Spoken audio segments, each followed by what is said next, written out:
முன்னாள் அதிமுக அமைச்சர் வைத்திலிங்கத்தின் 100 கோடி ரூபாய் மதிப்பிலான அசையா சொத்துக்கள் முடக்கம். அமலாக்கத்துறை அதிரடி நடவடிக்கை.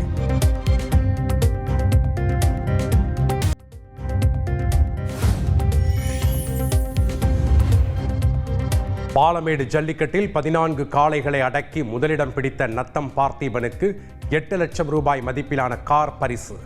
12 காளைகளை அடக்கி 2ஆம் இடம் பிடித்த மஞ்சம்பட்டி துளசிராம் பைக்கை பரிசாக வென்றார்.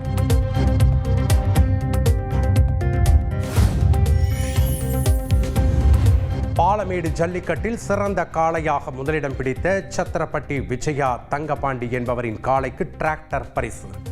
2வது இடம் பிடித்த சின்னப்பட்டியைச் சேர்ந்த கார்த்திக்கின் காளைக்கு கன்றுடன் கூடிய நாட்டின பசு வழங்கப்பட்டது.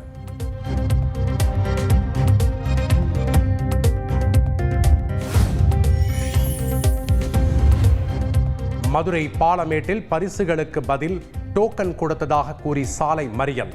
சைக்கிள், பீரோ, கட்டில் போன்ற பரிசுகளுக்கு டோக்கன் மட்டுமே கொடுத்ததாக குற்றச்சாட்டு.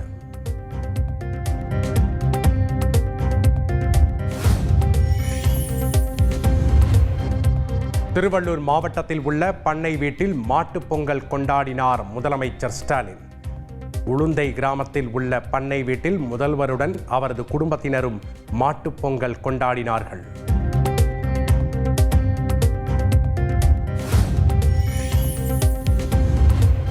திருச்சி மாவட்டம் பெரிய சூரியூரில் நடைபெற்ற ஜல்லிக்கட்டில் 13 காளைகளை அடக்கிய நவல்பட்டு ரஞ்சித்துக்கு முதல் பரிசாக பைக். காளைகள் மோதியதில் கல்லணை திருவளர்ச்சோலை பகுதியைச் சேர்ந்த ஜல்லிக்கட்டு காளை ஒன்று உயிரிழந்ததால் சோகம்.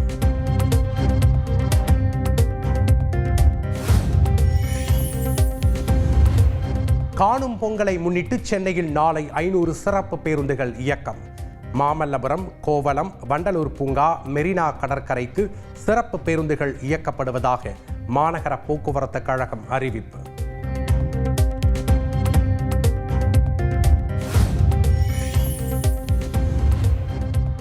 சென்னையில் ஐஐடி மாணவியிடம் பாலியல் சீண்டலில் ஈடுபட்ட வட மாநிலத்தவர் கைது. பாலியல் சீண்டலில் ஈடுபட்ட நபருக்கும் தங்களுக்கும் எந்த சம்பந்தமும் இல்லை என சென்னை ஐஐடி விளக்கம்.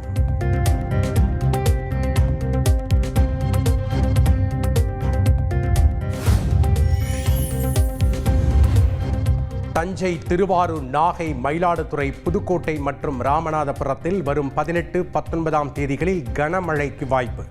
சென்னை மற்றும் புறநகர் பகுதிகளில் லேசான மழைக்கு வாய்ப்பு என வானிலை ஆய்வு மையம் தகவல்.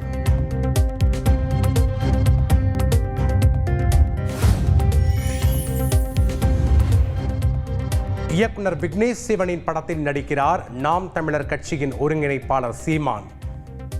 LIK படத்தின் சிறப்பு போஸ்டர் வெளியானது.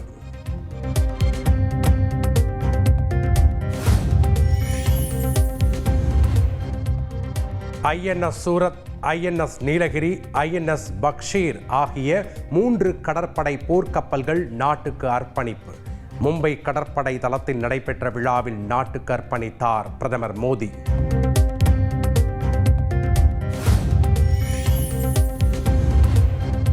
டெல்லியில் காங்கிரஸ் கட்சியின் புதிய தலைமை அலுவலகமான இந்திரா பவனை திறந்து வைத்தார் சோனியா காந்தி. புதிய அலுவலகத்தில் கொடியேற்றினார் காங்கிரஸ் தேசிய தலைவர் மல்லிகார்ஜுன கார்கே.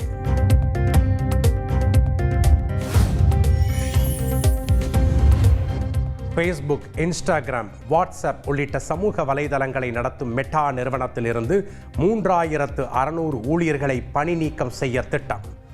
மெட்டா நிறுவனர் மார்க் ஜூக்கர்பர்க் அறிவிப்பு.